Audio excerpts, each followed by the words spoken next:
Justin Bieber, Shawn Mendes, like they're actually, without us even knowing, buying the product at full price because they buy into that authentic story behind it. A brand isn't slapping on a logo and having some nice colors.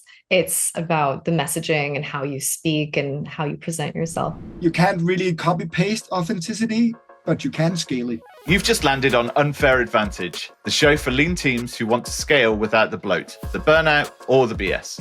Each week, we go live with founders, marketers, and operators solving the hard stuff. AI workflows, scrappy go-to-market plays, and ideas your team will actually want to get across. While your competitors are still figuring it out, you're getting the unfair advantage. Let's get into it.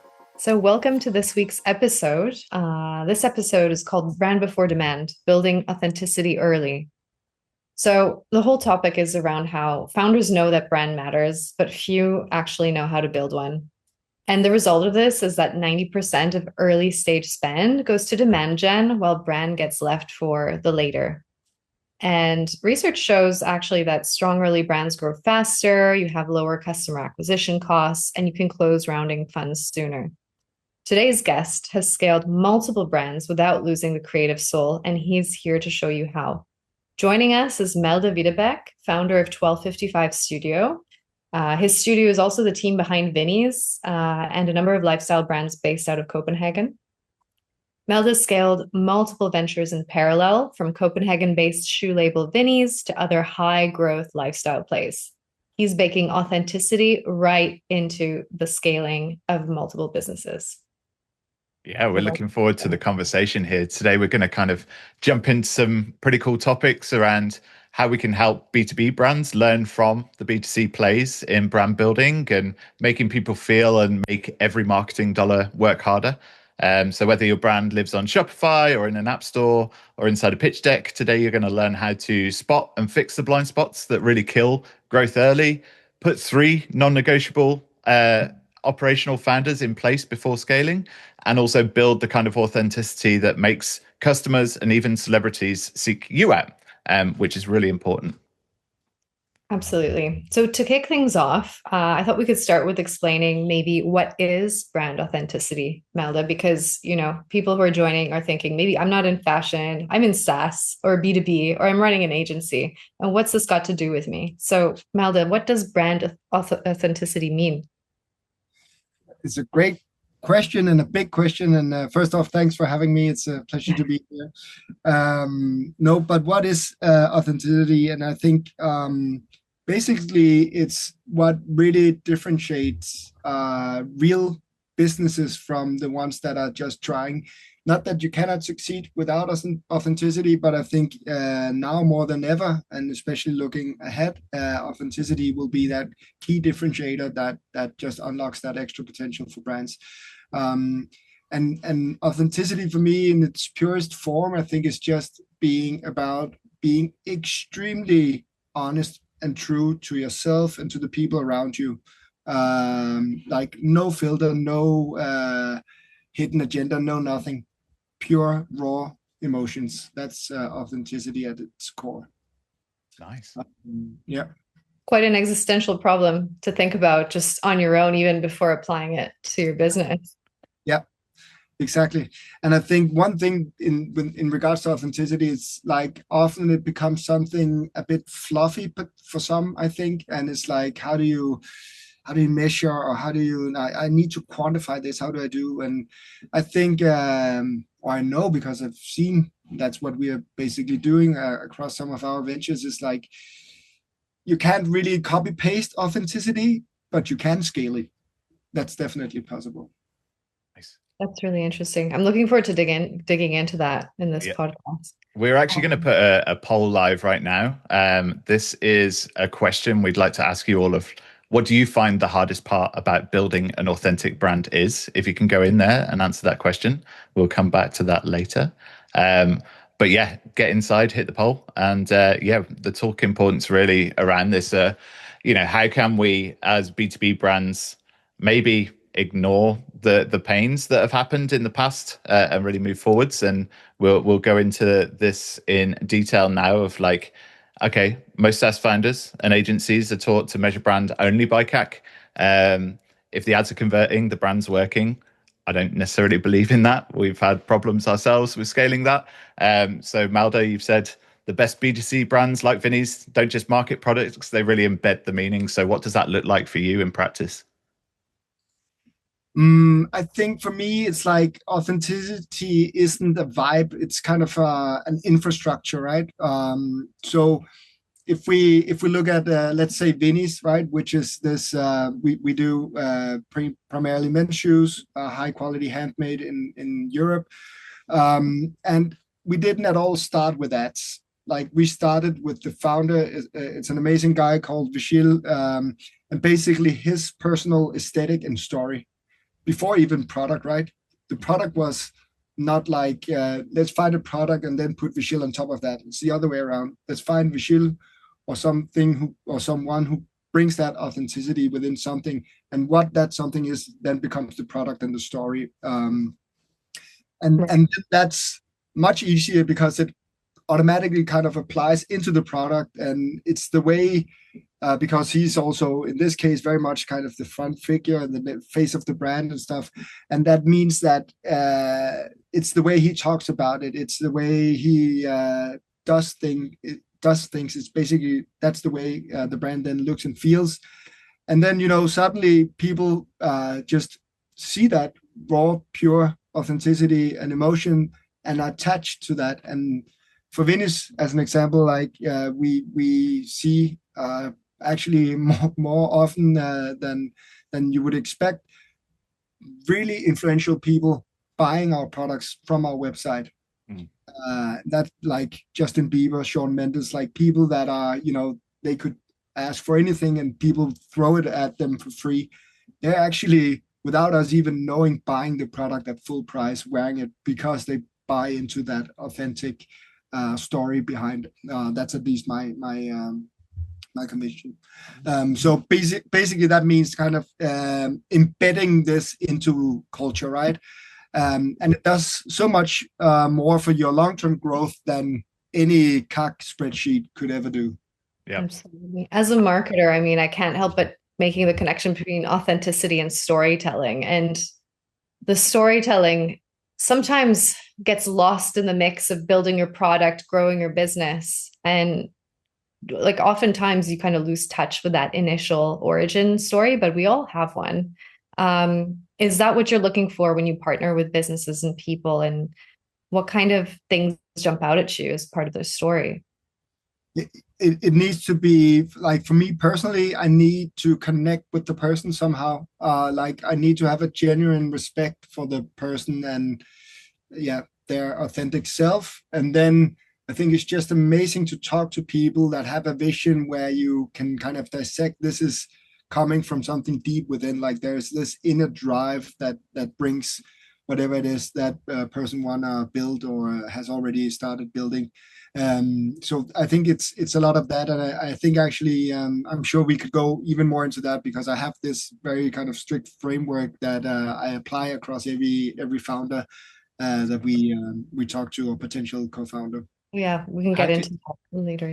Yeah, I was also just kind of curious as you're speaking then of like how you keep true to that over time as well. Like quite often we start off like we're going to be story led, like and then as time goes it dwindles. Like how do you keep the team accountable to that over time?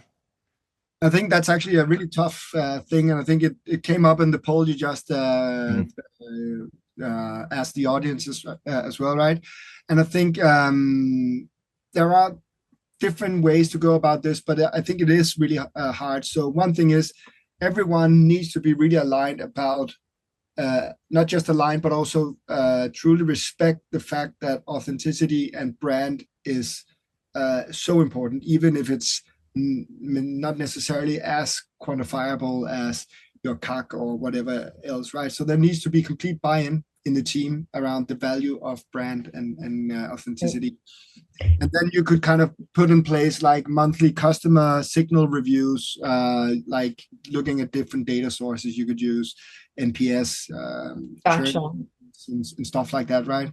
Right. And then taking all that and then basically ask soft questions in internal meetings like, does this still feel like us, right? And kind of constantly hold ourselves accountable to the fact that this brand or authenticity play was what we set out and communicated initially, and is it still the case? So I think it's a combination of some soft questions and some harder kind of metrics you could apply. And I think it's important that those metrics are then creative and not just financial metrics, and that buy-in across the team. That's really interesting, because you start aspirational and kind of feel this feeling on your skin, but then how do you maintain that over time? And there's one thing in B2B SaaS anyway, or in businesses, where you have this team culture, and it's not something that's necessarily on your website or your customers see, but it has to kind of flow through every interaction that you do. But a lot of people, they forget the team culture. And so one of the tricks that we would do is just pin it in a Slack channel and post it as much as possible if you have a physical office, and just remind people those 5 values. Because if anyone in your company or organization cannot name the 5 values, then you're doing a bad job as a leader. It's not actually their fault, right? So I think it starts with also just continual reminding. Yeah, I think it's so on point, because I think I'm pretty sure you could ask anyone who worked with me, like, and a thing that I'm obsessing about is the fact that I need to be able to wake anyone up in the middle of the night and just say, what is 1254? They need to say more or less the same thing. And if I haven't done it right, so it's an analogy, but in case I were to do that, that's the pure form of kind of knowing exactly what we do. And then also within our companies, we are spending quite a lot of time defining values. We have like a culture deck, and people would argue, yeah, but culture is not something that sits in a deck; it's something you live in. I fully agree, but you can have a team session defining that culture and have everyone commit, and then put it in your face daily, because we are still simple human beings. So that kind of in your face kind of thing actually works. That's a good funny video idea. You just gave me an idea. But yeah, okay, great. I just want to remind everyone, if you have any questions, please drop your questions in the chat. We'll get to them as we get to them. If you have any questions around brand authenticity, we're throwing all these terms around that often get mixed around. I had a question for you. So you've got like a culture set of values at the studio level as 1255, and then so each of your sub brands have different stories, of course, right? So how do you manage that? And so I think within 1255 we have that culture deck. A lot of the businesses that we have on a portfolio level right now are still in an early stage. So a lot of the people working there are actually 1255 people working within the companies. So the culture from 1255 automatically kind of applies into the companies as well, right? So there needs to be that cultural match as well. yeah. Then on a brand level, on top of that, we do that's highly brand specific, like a brand book that basically really clearly describes why are we here, what's the values we live by, and stuff like that. So basically having something you could deliver to anyone in the street, and they would within a very short amount of time fully grasp what that brand is all about, right? Right. Yeah, I think that's really important. Also at the scaling stage, whether you're giving your content to writers, they need to be really across that brand guide. But the caveat is, like, a brand isn't slapping on a logo and having some nice colors. It's about the messaging and how you speak and how you present yourself. So very interesting. You mean brands aren't just a logo? I thought that's all you had to do. No. Yeah, so I think just closing that loop on culture and getting everyone aligned, I think it's really important, because on the one hand, you have these really creative founders that are artists very much, and they might be resisting this kind of structure. And then on the other side, you have the technical operators, the business development people like yourself, who don't want to strangle that spark out of them. So the real magic happens when you've got that mix of data and creative intuition and discipline together. Why is that really hard to strike? And how have you gone about those challenges of finding that balance? I think it's so true, and I think it's basically because both sides basically think the other one's the enemy. Like at a core level, creatives. Now this is very kind of putting people into boxes, right? But creatives fear being boxed in, and operators fear chaos. So that's that natural kind of misalignment that then turns people into enemies instead of friends, right? And I think this was one of the core foundations that actually led to us building 1255. This is something I've seen consecutively from my kind of career within the lifestyle business. And then, at 1255, we kind of flip it, and then we, industrialize all the boring stuff, being finance, logistics, ops, all the, non-sexy stuff. And basically, that allows the creative voice to stay authentic and wild and untamed. So suddenly the founder, being the creative, feels free, and the operator feels safe. And then that's where the real magic happens. That's awesome. Let's kind of switch that up and dial it down, because we'll have some agencies, marketers, and also SaaS founders in the chat here. Let's pretend we are one of those lean SaaS teams. What would you kind of put in place, one system or one ritual that really helps to protect that creativity? Like, what's the first step that people should be doing to protect the creativity, but also keep everything moving in the right direction at the same time? Well, I think it's somewhat similar to one of the earlier discussions we had, right? Where it's like put in place this kind of monthly customer signal review thing. And maybe before that, some of the basic things that needs to be there are like having a very clear definition of your brand values, your culture, and stuff like that, right? That needs to be put in place as an initial first step. But then sticking to those by as you scale and grow, having these monthly or whatever the cadence might be reviews, where you could use data like the NPS score or churn and stuff I mentioned, and applying those up to a basic question is like, does that still feel like us? And then on top of that, as I mentioned, kind of track those kind of creative but still important KPIs, which could be share of organic mentions, message recalls, or there are so many things. It's basically depends on what type of business you're in, right? But there are a lot of data that can quantify something that's in essence pretty creative, and then stick it back to this was what we said initially we were doing. Are we still doing that? Are we still staying true to our core nice values? I think the B2B guys are going to really love that kind of framework of scores, NPS, and this and that. But on the other hand, it might be their challenge to really uncover what their story is, because sometimes the way that a SaaS product or an agency serving a client begins a product and builds the product and markets the product is very product focused. Yes. And so the frameworks we lean on generally tend to not be our own stories, but they tend to be the stories of the customers, and using the customer-led framework.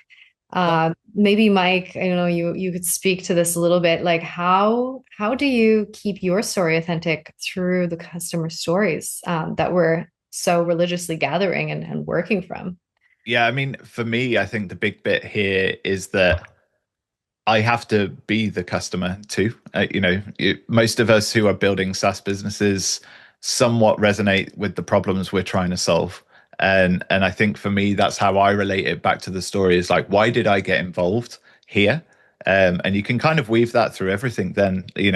Most customer problems, yes, you'll uncover things that you didn't even think of, but you can weave that back to that pain problem relationship that you initially started this with, and build that back to a story that is why you exist as a company. And I think that's, yeah, where I've always tried to lean when it comes to storytelling around business SaaS brands, because how else can you resonate with people around a story if it's not around the same sort of things that they're dealing with? But it's definitely harder for those that are just building for problems they're not even experiencing. And in all honesty, I don't know how I'd actually build that back to a story other than the story would then be about the uniqueness as versus a company, as opposed to why we're involved in this. Right. I mean, there's the problem-led approach, right? You're solving a pain point. You're solving what we call hair on fire problems. Yeah. Especially in SaaS and B2B brands. Malte, actually, on your end, when you're doing a lifestyle brand, it's the opposite. It's actually the aspirational perspective. It's the very opposite end of the spectrum. It really is, like, so that's completely different. And I also think, like, there are definitely still like being a product-led company and just focused on pain points and customer obsession, stuff like that, definitely works as well, right? So this is not like you have to create brand and then brand fixes everything. Not at all. Like, there are different ways, but I think brand is just often overlooked because it is less tangible for some, at least, and it's like, well, but I think as I mentioned in the beginning, it is a key differentiator that sets aside the people that are, just focused on product. So if you combine the two, you start having a killer machine. And I think, like, without being at all like an expert within B2B SaaS and stuff, but I do see, obviously we use different tools as well. And kind of going into this, I thought about a company that I saw within this space that actually applied this. And I know they already did what you were saying, Mike, in terms of feeling the friction themselves and obsessing over customer reviews and stuff. But like the company Lovable, I'm based in Denmark, right? So they're very close to us, and they are doing amazingly well as a company in scaling. And I think that's they did something right there, because they made a true, clear founder story and customer story and made that the same, right? And then went from open source to way past $1 billion valuation in a very, very short amount of time. And I don't think they scaled because of a long list of features they had or anything. They scaled because they had a really strong mission, which is basically like make anyone a software creator, right? It was really clear, it's authentic, and it resonates on an emotional level with a lot of people. So I think B2C storytelling in a SaaS wrap is shown, for instance, in Lovable. That's awesome. Yeah, I mean, while we're there, Lovable's a great example of showing how they seem to have like that engine ready, right? They seem to have something that was ready to scale, and it's quite often where a lot of startups or agencies really blow up because it's a point in time where they're just scaled too fast and they don't have the processes in place, or you spoke about mechanisms and everything that you use. Can you kind of talk us through what your like 3 non-negotiables are before something does scale? So let's take your brands, for instance. If you're bringing on a new brand, walk us through what you kind of set up there as the 3 non-negotiables. Yeah, we could do that. So basically, I think it centers around three different things. One is kind of cultural heat, which maybe more or less is this something that's culturally relevant? If your culture isn't pulling, your CAC will, basically, right? So that needs to be really, really, really important. And this, the next point being the visceral why, really like the 5-second meaning test, right? If I don't get this instantly, like if you cannot communicate what it is, it's going to be tough. And then something around kind of repeatable love. Can it actually drive profit also sustainably over time?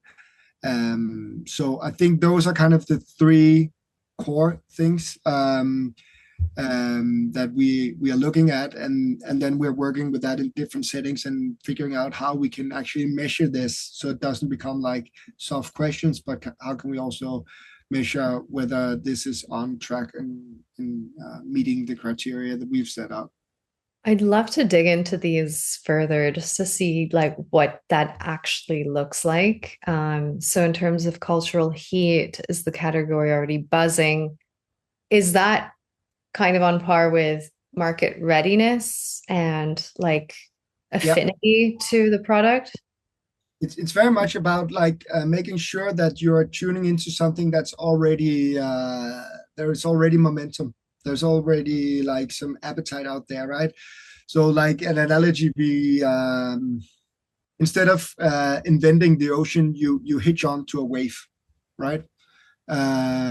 It's something that's already there. It's already building. And that can be before product is even there. So that could be on a market level, but it could also be on a product level or even a founder level, that you have that one person that just in itself is this cultural heat platform within a very specific niche or target audience. Right. So it's basically ensuring that you're in the right place at the right time before you actually go and build it or start it or launch it. Yes. And then again, and you can start measuring this again. So it's like looking at search momentum, looking at share of conversations across socials, stuff like this. So you can actually, again, I think this is where a lot of people, at least very in early stage lifestyle businesses, are not that advanced without being rude. But you can actually, if you're really keen on those three topics that I've put here, but and then how you actually measure and monitor that, then it becomes this repeatable process that you can actually that compounds. Right. I think that visceral why is really important. And this goes out to like scaling your message, right? So on the homepage or whatever channels that a new prospect or potential customer might land on, do they get you right away? Do they get your story, what you're about, the vibe? There are so many factors that come into play in order to allow that to happen. It's almost like a perfect storm of branding, logos, visuals. Maybe you can dig into just a little bit about that for a lot of the founders who maybe can't afford a brand agency right now or who don't have the marketing know-how. How can you go about doing that on your own, like almost a DIY if you're running a small team? I think if you don't have it yourself, you need to figure out, at least for yourself, why is it that you get up in the morning and do what you do, right? And start there, and then figure out what is it that actually drives your inner passion, and how does that come across, and then double down on that across what your expertise is. If you're a product developer, then figure out how you do that in that setting. And I think a lot of this is also like, we're not reinventing the wheel here, right? Like having purpose-led companies has been around for ages, and building in public, including people and stuff like that as well. But it's more like being very systematic about it, and holding it to an even higher standard, like being obsessive about the why, I think is so important. And also because basically, if the why isn't felt instantly, more or less, no operations model will be able to save it. Like that, you will just end there. So I think I can recall there was someone saying, like, if you need a deck to explain it, it's not a brand. And I think that's so true. It just helps really push that. It comes across in everything you do, right? And that's both B2C, brands, everything. If you've got that why we exist, I think it naturally just leads into the tone of how you operate as a whole, both from people who work for you, how you look in appearance, like from a company perspective, equally in the products or that you're building, whether that's a physical product or a software product. It really comes through and shows people you're here to be a part of their life, right? Like if it's software or clothing or whatever, right? The whole purpose is that we're trying to connect with people and be a part of their life, and that's where the why really helps us come back. And I think that be a part of their life, it's how do you make that resonate with them, right? They need to be like, oh, you're speaking to me and my exact problem. I feel understood. And it kind of goes to that, the basic psychological needs of a person, of a human, right? Which is so important nowadays, because all of the copy now that you see generated by tools like GPT or maybe ghostwriters that don't get the full picture of your story, it falls flat. And content is really, really the wedge that you use to tell your story, to be authentic. And if you're not using very specific language to a very specific person you're speaking to, then they won't get it because they'll only understand it in their own terms. Exactly.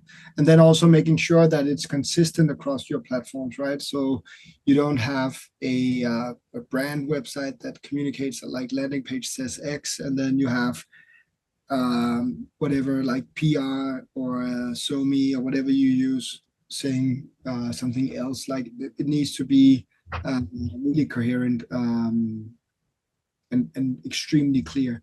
Like I think there's even this goal where within the fashion lifestyle business, like everyone wanna be building something where people could see not just a product but just like an aesthetic, and they would know what brand is that, right? So for instance, if Vinny's created a cafe, right, what drink would that obviously be, and how would that be decorated and stuff like that?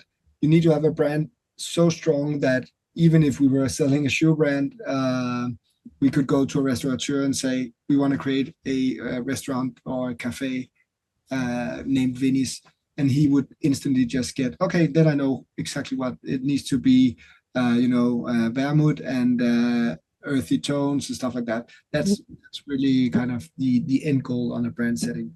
Yeah, that's so important. And it sounds so fluffy when we say it in those salient terms, but brand recognition is so key, because like the classic stat that everyone's throwing around now, 90% of your buyers are not in market to buy, only 5% are, but yet you're reaching basically everyone. And so when they're ready, you need to be in their top 3 consideration list. And if your brand recall sucks, or if you don't have a distinct personality and that explains exactly that why in that moment that you've captured their attention, then you're off the list of considerations. Yep. If this episode's hitting for you, go ahead and hit subscribe. It helps more lean teams find their edge, and you won't want to miss what's coming next. Okay, we wanted to do something a bit fun. Last week we did like a little live teardown. This week we'd love to do something more brand fit stress test. So we kind of want to put it to everyone in the chat if they're willing to, at least. If not, we'll put something forward ourselves here. But if you've got a brand, a tagline, or a quick pitch that you'd like to drop in the chat right now, we'll pick up a couple of those live and put them through Malte's stress test. And let's hope you've got something. If not, we can put something ourselves. All right, I'll start with one brand myth. I'm just going to throw this out there, but don't quote me on it. Brand comes after product market fit. That's definitely false. Brand is how you get product market fit. If nobody cares, you'll never find it. It's nice. And what makes you feel that way? I suppose this is really digging in as well of how lifestyle think about things versus a traditional SaaS founder, right? Because we've got these things in our head, at least, that, if we solve the problem, then they're automatically going to connect with us and want to use our tool. But yeah, I'd love to kind of take the lifestyle narrative here, because I think it'll be really crucial in helping people understand why brand is so important. Yeah. And I think in a lifestyle setting, it's basically because we're in a saturated market already, right? No one needs a new shoe. No one needs a new dress or whatever it is. There are plenty. There are actually too much already. So brand lets you cut through that noise and really put you on the map in a setting that's defined by you. And then it just needs to be really authentic. Yeah, I think that's really tying into the unfair advantage, right? Because we are in a saturated market across the even tech stratosphere. There's new companies cropping up every second, and your unfair advantage is just to sound unique and real and authentic and like a human and not a robot. Like I feel like it's the bar has gotten so low right now in terms of how you can really stand out. The volume is still the challenge. Yeah. But if you can grab that attention in that moment, then you've got a foot through the door, and that's your wedge. I think this is where lifestyle's got a kind of heads up on this already, and trying to solve for that problem to begin with, whereas us in the more SaaS space are only just experiencing this now because of the AI boom has made everything so easy to make everything. It's so hard, like you say, to cut through the noise and really resonate with people. And that's where I think the whole off the SaaS industry is going to go heavy into brand and storytelling and the why to cut through. But yeah, I just kind of realize as we're talking about this this is what's happening right now. So like people really do need to listen, I think, and if you're not, you're already kind of behind the curve, and you're going to struggle moving forwards because even the big players who've already got somewhat of a brand are struggling. Yeah. I'm glad you agree, Mike, because I think the first thing I came on when I did when I came on your team, I was like, we need to do branding. Yep. Yeah, We're exactly. like We arguing were, about logos and colors and things, and I'm like, yeah, and matters. I got really detailed on kerning and why I don't like certain typefaces. So some of it's visual, but no, it is really important, and I definitely, as a product person, get stuck in more pain problem solving than necessarily looking at the bigger picture of how we just resonate. And I think it is super important, and also a big part of why we're doing this podcast, right, is to help us come across in the right way of how we think about things and building a kind of a network of that. Yeah, I mean that cross pollination between B2B and B2C. B2C has been creative for since the beginning of marketing, and Yeah. B2B could also stand for boring to boring, really. Yeah. You really do need to take a page out of the B2C book. For sure. Let's put another one up there then, another myth. CAC tells you everything about if your brand is working. I would definitely again say false. I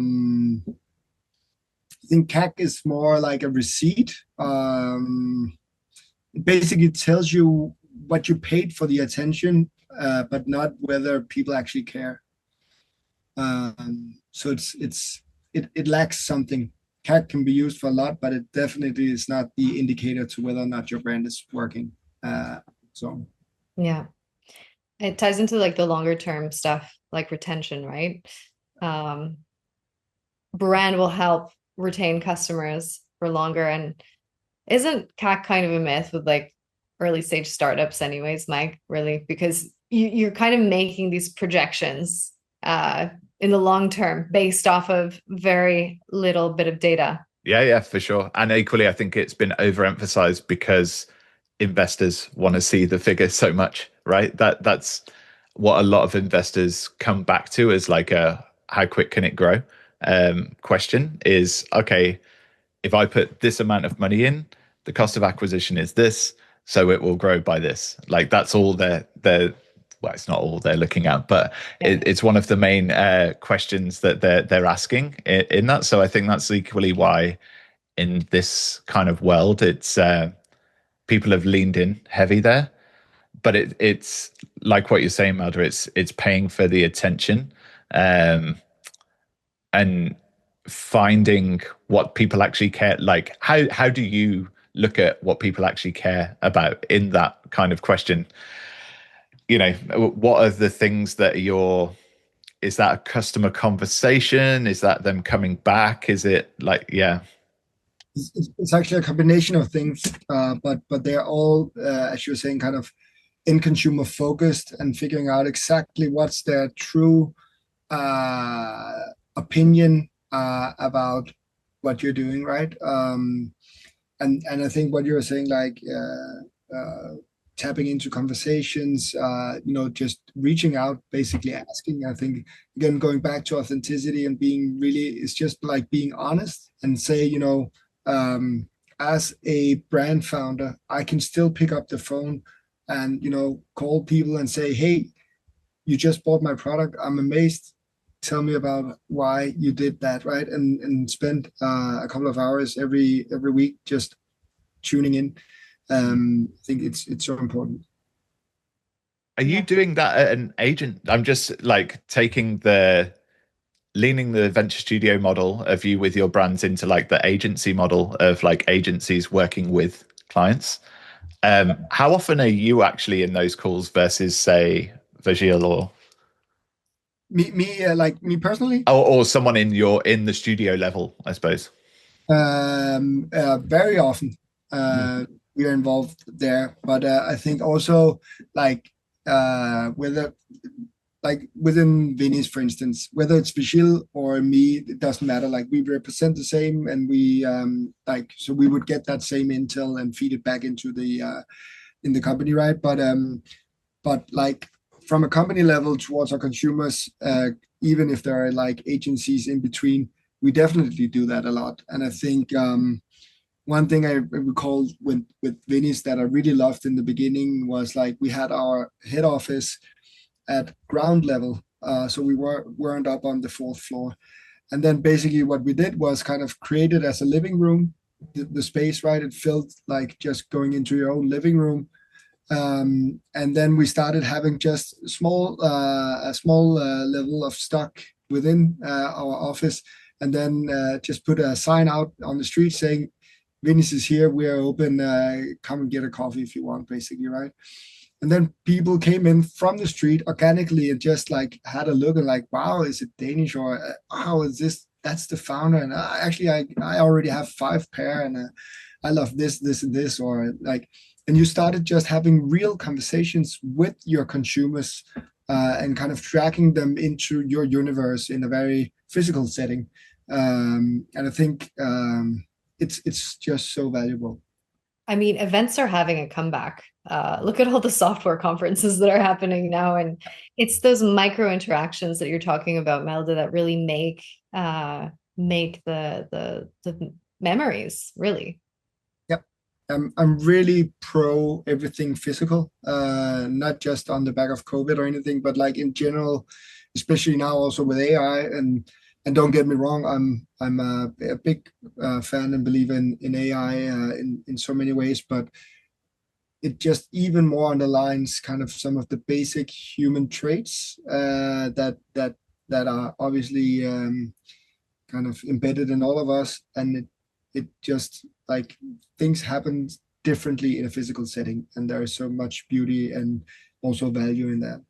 Definitely. It's almost like AI is giving us permission to show up in only the ways that are unique to us. And the first movers there and the people who are showing up in those authentic ways, like in-person events, meetings, phone conversations, that's the unfair advantage. That's how you'll get remembered.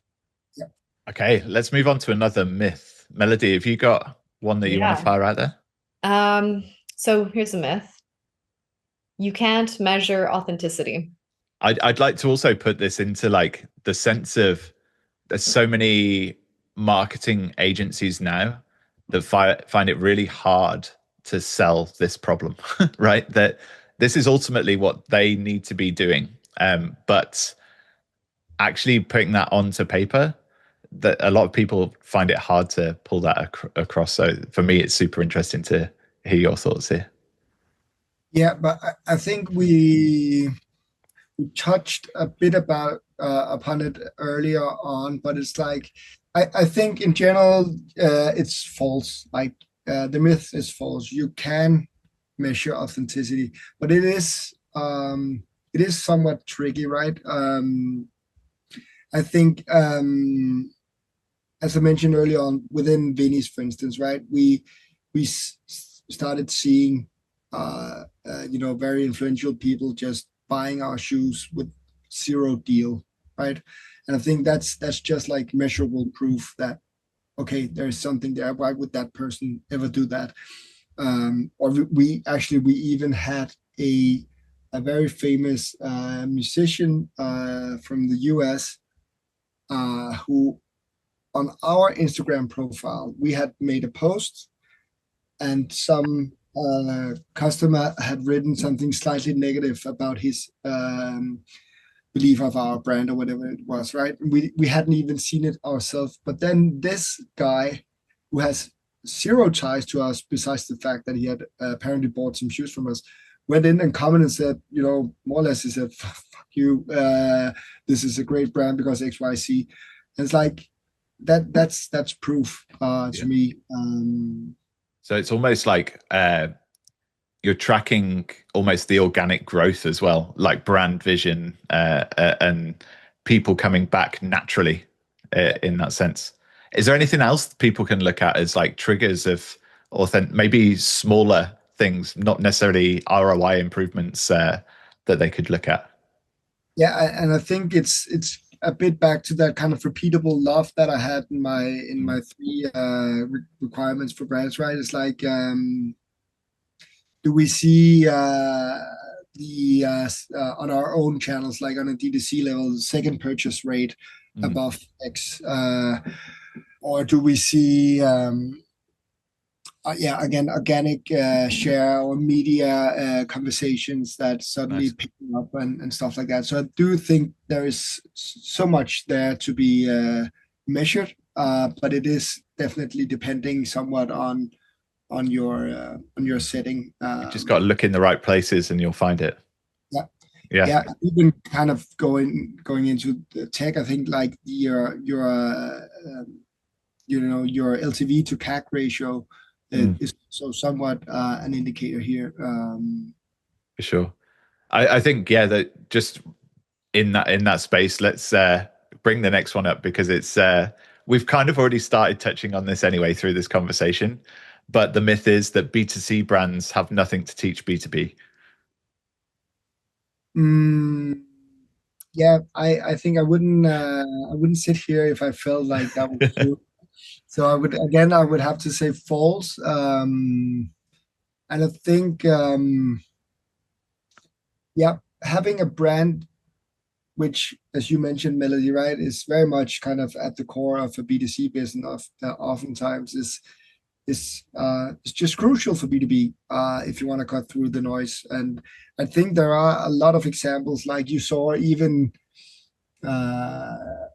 not just now with AI and Lovable, as I mentioned, where I think they basically scaled because they built emotional connection into their story, not just kind of because of their features, right? But you even saw it within, let's say, Salesforce, right? Their whole Trailblazers community and all the big ass events they held, and I had attended a couple of them in the US, and it's like they spent a crazy amount of money establishing those events and really making sure that everyone was like, yeah, you're a trailblazer, like you're not just an employee, you're a trailblazer. I think they did it as well, right? Even if it's a couple of years ago that they really had their big shine, but I think in essence it's false. And I think also if you look at social media strategy now for B2B, there's a lot of the people who are winning right now are using more traditional B2C approaches to social media, of how to connect on more of a, businesses used to do social as like, here's a screenshot, go buy it, right? Whereas now it's like really connecting and trying to show that you are the person that's actually responding to this. And I think that's my personal, I love it in that sense that people are starting to think this way, because it's equally why ads always got such a bad rep as soon as they were introduced into Instagram, because people were then met with, they went from this, I'm really interested in this photographer or like this company that's really building up, and then ads came on, and then all of a sudden they were just like, buy my software, or like, here's a course for you, and it just didn't resonate. And that's where it's also why ads are really hard now. Yeah. Whatever we tend to overdo in marketing, we just end up ruining it for our future selves. Like in 2015, there was such a clear B2B playbook And that playbook is out the door. There is no more B2B playbook anymore. If anyone's still using it, like you're flailing. Because now you have to just be different. And so how are you different? You have to do something that people in B2B are not doing as much. And that's making funny videos and talking to other humans and speaking like a human, being creative and bringing all of these things that traditionally isn't being done. Exactly. And I think even like if I look ahead, I think some of the most sexy founders will not necessarily be within the lifestyle setting. There are so much potential being unlocked by AI. And I see like, again, now I'm just being really rude and putting people into boxes, but like some B2B geek that's just nerding out over something will be just as cool, if not cooler, than anyone who said like, I am so beautiful, I have like XYZ. Yeah. Because he has that authentic thing he's been geeking about, and now he's actually succeeding with it and showing it to the world. And basically, people will be cheering on people that are succeeding if they come from an authentic place and are not trying to show off, right? And I think that's a much more common personal trait within a lot of B2B founders than, at least for some in B2C founders. You can kind of see that in schoolyards today, though, right? They're completely different to when we were kids. Yeah. When I was a kid, it was like athletes were the only one that really did anything that was like seen as, wow, you're amazing. Whereas now, actually, it is becoming more nuanced, and people are just generally a bit more accepting. At least that's my hope from looking at it. But there's obviously a lot of other things that come with that. But I think generally something that the new age are kind of teaching us older people is that actually being more acceptance of others is a really good trait to have and move things. Yeah, I think that commanding that respect just comes from being really good at what you do. And to be good at what you do, you have to be obsessive completely over this one thing and spend those 10,000 hours on it, right? Yeah, exactly. And now you suddenly just have a platform where you could do that from your bedroom and still be seen by the entire world, right? So I think, and also because a lot of I like, again, putting people into boxes, but some of these people are maybe by definition introverts, right? But now suddenly you can even be still kind of introvert and then just sit in front of your computer in a bedroom and still just blow up because of what you just mentioned, Melanie. Yeah. And it also, like that introverted nature, I think it's something that resonates with certain people. Like some people can sit in front of a camera and be really comfortable. Some people can go in a room and be really uncomfortable. Yet on a, it just completely, the world is shaping up in a different way. And it's really nice to kind of see this change for me, especially as someone who, like, I hate phones. I hate talking on a phone, and I don't know what it is. It's just a natural anxiety comes over me when I'm on a phone versus actually seeing a person's face respond to what I'm saying. I almost avoid it like the plague. So yeah. Perfect. Okay, we are close to time actually. So let's wrap it up on the myths now. So there's 4 myths that we've completely debunked through this conversation. I don't know whether anyone has anything. If they want to put it into the chat, please do. We can quickly discuss it. But kind of 3 takeaways from your playbook, Malte. Authenticity is scalable if you treat it like a system and not a slogan. That alignment of team and everything in your authenticity. Also, spend the time, get it right. And it'll pay back later, or else actually you will pay later, in that sense of when you try to scale, it'll all just wither away. SaaS and agencies now need to really start thinking in a B2C level of storytelling. And if you want your brand to last, it's quite clear from what we've been discussing that take a leaf out of the book of the B2C world. Especially for me, I like to look at lifestyle and music in that, because I think it's where people have that just innate connection with their audience, right? It people who connect with music and lifestyle want to be seen as that person, and I think that's a really key point. Yep. Agreed. Definitely. Just to wrap up, Melda, when I was chatting with you earlier, And also you posted this on LinkedIn. I'm sorry, I'm just like gonna throw you through a loop here now.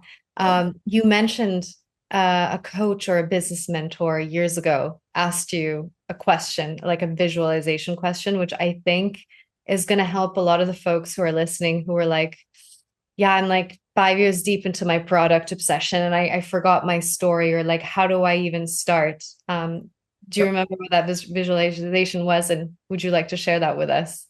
Yeah, definitely. No, I think it's so simple, and like, yeah, anyone could have thought of this, but for me, it's been like by length the most impactful question I was asked.